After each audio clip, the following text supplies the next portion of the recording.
ঢাকায় স্যার। ওই চিঠিদাতা এই কথাই বলেছিল, আমরা প্রমাণ দিয়ে দিয়েছি যে আসলে কার্যকর চাকরিকাল এই টাইম স্কেল পদোন্নতি উভয় ক্ষেত্রে প্রযোজ্য। আমরা গেজেট দেখিয়েছি, কমিটি তা মেনে নিয়েছে।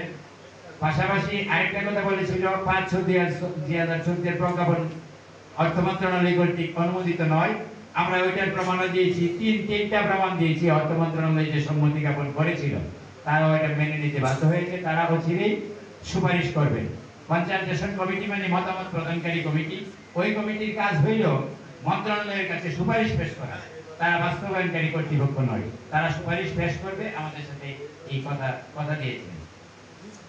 কিন্তু এরই মাঝে আমাদের আগের দিন 16 তারিখ পুরাতন সরকারি শিক্ষক বন্ধুগণ, সহকারী শিক্ষক সমিতি এবং চলতি দায়িত্বে যারা আছেন তাদের একটা মিটিং হয়েছিল।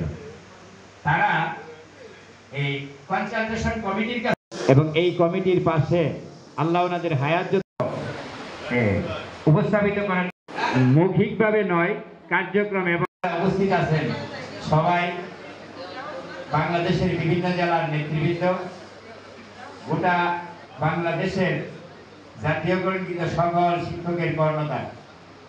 সুতরাং এখানে আলাদা করে দেখার কিছু নাই। আমরা বিশেষ করে যে মামলার কিছু মুহূর্তগুলি আছে, সময় অল্প, প্রধান অতিথি কিছুক্ষণের মধ্যে আসবেন। গতকাল আমাদের বিকেল বেলা থেকে প্রায় সন্ধ্যা পর্যন্ত, আবার সন্ধ্যার পর থেকে রাত্রের কিছু অংশ আমাদের সিনিয়র নেতৃবৃন্দ যারা উপস্থিত ছিলেন তাদেরকে নিয়ে আমাদের পূর্বে সিদ্ধান্ত হয়েছে যে আমার স্বাগত বক্তব্যের সময় না নিতে পারে। ওই মুহূর্তে আমি ভাইয়ের কাছে সারা দেশে জাতীয়করণকৃত সকল শিক্ষকের পক্ষ থেকে ঋণী, শুধু এই ঋণটুকু স্বীকার করছি যে উনি যদি হাল না ধরতেন ওই সময়ে আমার পক্ষে এবং আমরা যারা মেহনত করেছিলাম আমাদের পক্ষে কিছুতেই সম্ভব ছিল না। সেই হিসাবে ওনার স্থানটা আমাদের, বিশেষ করে আমরা নেতৃবৃন্দ যারা আছে আমাদের কাছে কত উঠতে এটা মানে মাফ করা যায় না। আবার সেই শ্রদ্ধাভাজন হাবিবুর রহমান ভাই, তারই পাশে উনি আপনার মেহনত উপস্থাপন করলাম।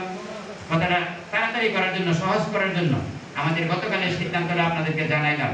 যদি হাউস এটার দ্বিমত হন আমরা সিদ্ধান্ত যে পরিবর্তন করবো, এর কোনো আপত্তি নেই আমাদের।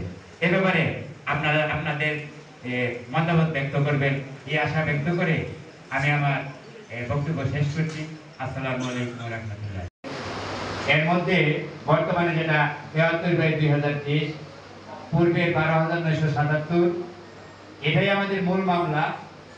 এই মামলার সমাধানের জন্য দীর্ঘদিন যাবৎ আমরা চেষ্টার পরেও যে মামলাটাকে কোর্টে উঠানো যাচ্ছিল না, বর্তমানে সরকারের পক্ষ থেকে তাদের পেপার বুক সমাধান করেছেন। আমরা তার জবাব দান করত মামলাটাকে মেনশন করে শুনানির ব্যবস্থা করার জন্য 2জন ব্যারিস্টার এবং একজন